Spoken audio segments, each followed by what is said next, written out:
Hello everyone, I am Pooja. 4 line से शुरू करूंगी पहले कि अभी तो मैंने लिखना सीखा है, पर जान लिया कि कविताओं बिन जीवन फीका है। कि अभी तो मैंने लिखना सीखा है, पर जान लिया कि कविताओं बिन जीवन फीका है। इसे फीके जीवन में रस भरने आई हूँ, और मैं आज थोड़ा और निखरने आई हूँ। तो द्रौपदी के चीरहरण के बारे में हम सबने सुना है, तो बस उसी को मैंने अपनी कविता में लिखा है। तो शुरू करती हूँ, सुनिएगा। कि प्रपंच रचा था चौसर का खेल सजा था, पांडव संग द्रौपदी को संदेशा भेजा था। कि प्रपंच रचा था चौसर का खेल सजा था, पांडव संग द्रौपदी को संदेशा भेजा था। तात श्री का आमंत्रण सर आंखों रखा था, और फिर पांडव पांचाली हस्तिनापुर गए थे। भाग्य ने उनके खेल रचे नए थे। कि पांडव पांचाली हस्तिनापुर गए थे, भाग्य ने उनके खेल रचे नए थे। और ज्ञानियों से भरी सभा थी, पर नेत्रहीन के हाथों में सत्ता थी। और धर्म को नियमों ने जकड़ा था, और कूटनीति लिए अधर्म खड़ा था।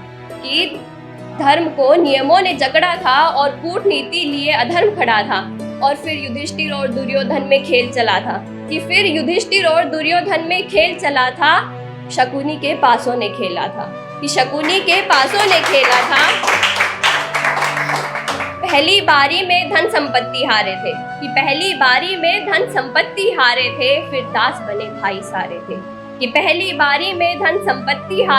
फिर दास बने भाई सारे थे। युधिष्ठिर खुद को भी खेले थे, पर उस दिन उनके भाग्य अलबेले थे।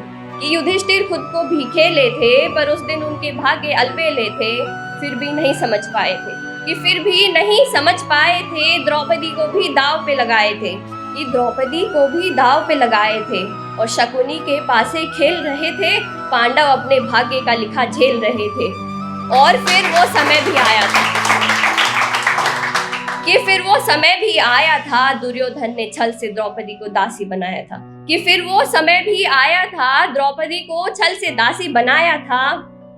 और दुशासन को आदेश दिया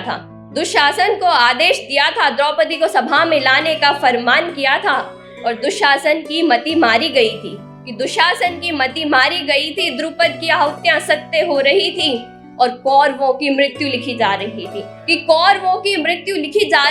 जब पांचाली केशों से घसीटी जा रही थी।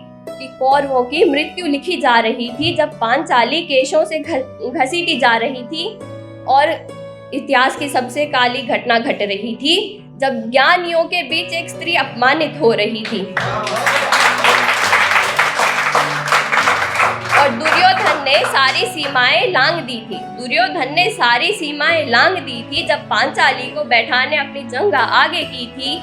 और दुर्योधन के पापों का घड़ा भर रहा था।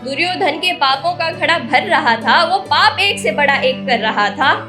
कि दुर्योधन के पापों का घड़ा भर रहा था, वो पाप एक से बड़ा एक कर रहा था। और सारी सीमाओं को तो उस सभा ने भी पार किया था। जब एक स्त्री के चीरहरण की बात सुन, दुर्योधन पे ना किसी ने वार किया था।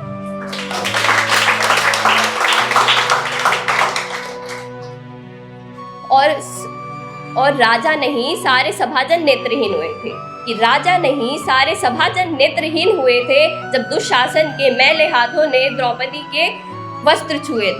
दुशासन के मैले हाथों ने द्रौपदी के वस्त्र छुए थे। और पांडवों के जीवन का सबसे बड़ा पाप था, अपने अर्धांगिनी का चीरहरण होते देख हर एक पांडव चुपचाप था। और उस सभा में राजा धृतराष्ट्र, पितामह भीष्म, महामंत्री विदुर और गुरु द्रोण थे। कि उस सभा में राजा धृतराष्ट्र, पितामह भीष्म, महामंत्री विदुर और गुरु द्रोण थे। द्रौपदी ने सबसे की याचनाएं, पर सब मौन थे। और जब उनके स्वयं के पति उनकी रक्षा को हारे थे, कि जब उनके स्वयं के पति उनकी रक्षा को हारे थे, पांचाली के फिर बस एक ही सहारे थे, उन्होंने फिर मुरलीधर को याद किया था। कि उन्होंने फिर मुरलीधर को याद किया था, वो तो कब से तैयार थे फिर क्या था, कि वो तो कब से तैयार थे फिर क्या था।